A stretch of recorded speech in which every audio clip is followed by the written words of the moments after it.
The last survivor. There is a moment after every massacre when everything becomes quiet, not peaceful, quiet. A silence heavier than the voices of the dead. Power stands above the ruins. No army remains.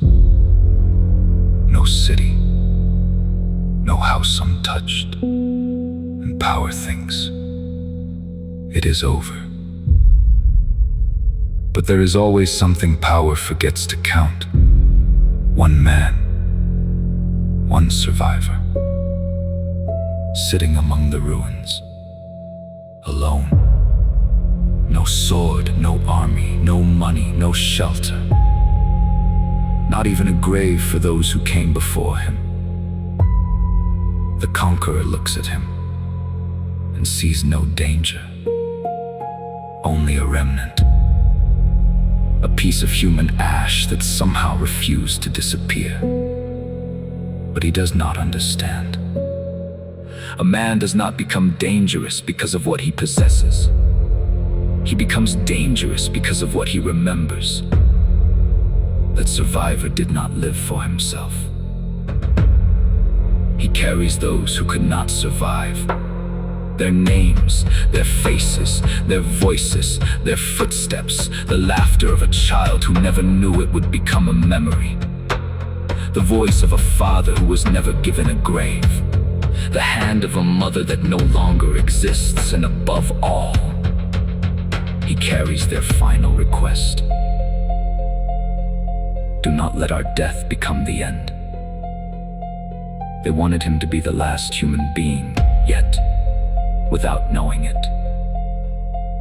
they made him the first, because the man who carries the dead never walks alone. Every step contains their footsteps. Every breath contains something of their breath. Every moment he survives extends their existence. He did not survive merely to live, he survived to carry. He carried to continue. And he continued, so something could begin again. This is the sacrifice nobody sees. To carry the death of those you loved and still choose life.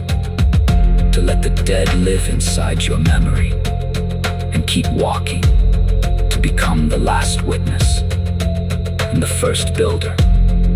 Power makes a terrible mistake. It believes that destroying the body means destroying the human being. It can break armies, burn houses, erase cities, turn roads into ashes. But it cannot kill a memory.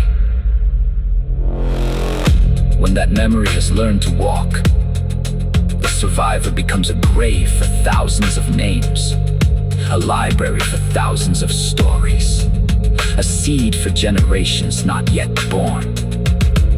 And one day, a child may inherit a question from his father, a question his father could never answer. The child carries it for years, perhaps for a lifetime, until one day, he finds the answer. So do not ask, how many survived? That is the question of someone who counts bodies. Ask something harder. What did the one who survived carry? What did he inherit? What was entrusted to him? And what will he do with all the dead living inside him? Because some survivors do not leave a massacre merely alive. They leave carrying the memory of the dead. And that burden may be heavier than an army. An army can break. A city can fall. A wall can collapse. But memory, if one human being carries it, begins again. From father to son, from mother to child, from story to story, from generation to generation.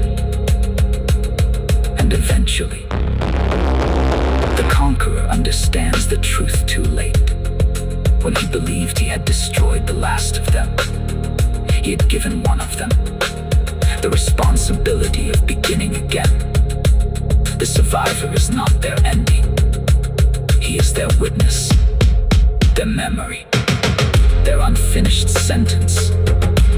Then he stands, he looks at the ruins, and for the first time, he does not see an ending. He sees a place where a house may one day stand, where a child may grow, where a forgotten name may be spoken again, where a story nobody has written may finally begin. So he walks one step, then another. He carries only what the dead left behind, their memory, and inside his heart, one command remains: do not let our death become the final word. That is why the last survivor is not the man who remained after everyone else died. He's the man who carried everyone with him and began again. Because when a human being remembers, he becomes longer than his own lifetime. And when he carries the dead, death loses its power to become an ending. He does not begin from zero. He begins where the others were forced to stop. And perhaps this is the most frightening truth. The most dangerous man is not the one who commands the largest army. It is the one who possesses a memory that refuses to die, and a reason strong enough to begin again. Perhaps that reason is very small: a name, a face, a promise, a child, or one single memory that refused to disappear. Because if you leave behind someone who remembers you, you have not ended the story. You have only delayed its beginning, and the survivor is not the end of the story.